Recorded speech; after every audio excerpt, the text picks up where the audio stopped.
اعوذ باللہ من الشیطان الرجیم بسم اللہ الرحمن الرحیم السلام علیکم سامعین، آج ہم سورہ واقعہ کے کچھ فضائل آپ کے سامنے لے کر حاضر ہوئے ہیں۔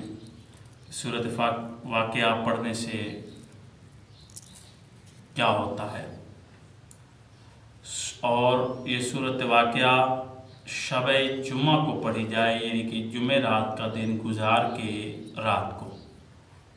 سب سے پہلے تو وارد یہ بھی ہے کہ شب جمعہ کو زیارت عاشوراء اور سورہ واقعہ کی بھی تلاوت کریں، وہاں سے شروع کریں۔ جس کو کوئی بھی حاجت پوری ہو تو وہ 40 دن سورہ واقعہ اور زیارت عاشوراء کو پڑھتا رہے تو اس کی حاجات جو ہوتی ہیں وہ پوری ہوں گی۔ لیکن ہمارا مقصد ہے کہ شب جمعہ سورہ واقعہ پڑھنے کے فضائل وہ کیا ہے۔ شب جمعہ جو بندہ فضائل پڑھے گا، اللہ تعالیٰ اس کو اپنا دوست رکھتا ہے، یعنی کہ اللہ تعالیٰ اس کے ساتھ ہوتا ہے، اللہ اس کا دوست بن جاتا ہے جو مسلمان شب جمعہ سورہ واقعہ کی تلاوت کرتا ہے۔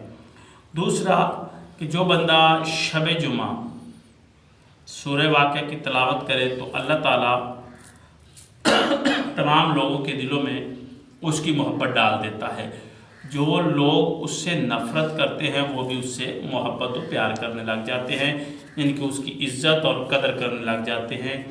جو مسلمان جمعے کی رات یعنی کہ شب جمعہ سورہ واقعہ کی تلاوت کرے گا، اور دوسرا دنیا میں وہ کبھی تنگ دست نہیں ہوگا، کبھی فقیر نہیں ہوگا، اور کبھی کسی کا محتاج نہیں ہوگا جو سورہ واقعہ پڑھے گا۔ سورہ واقعہ پڑھنے سے نہ تو اس کے رزق میں کوئی تنگی ہوگی، مثال رزق تنگ ہو جاتا ہے، تنگ دستی نہیں ہوگی۔ دوسرا فقیر نہیں ہوگا، محتاج نہیں ہوگا، کسی سے مانگے گگر نہیں۔ سورہ واقعہ پڑھنے کے یہ فضائل۔ آگے نمبر 4 پر دنیا میں کسی مصیبت اور آفات میں مبتلا نہیں ہوگا۔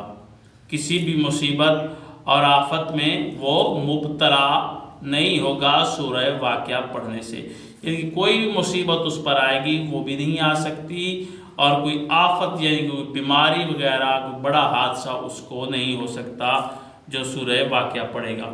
پھر امام فرماتے ہیں کہ قیامت کے دن وہ امیر المومنین علیہ السلام کے ساتھیوں میں اٹھایا جائے گا، یعنی کہ جو مسلمان سورہ واقعہ کی تلاوت کرے گا وہ قیامت کے دن جناب امیر المومنین علیہ السلام علی ابن ابی طالب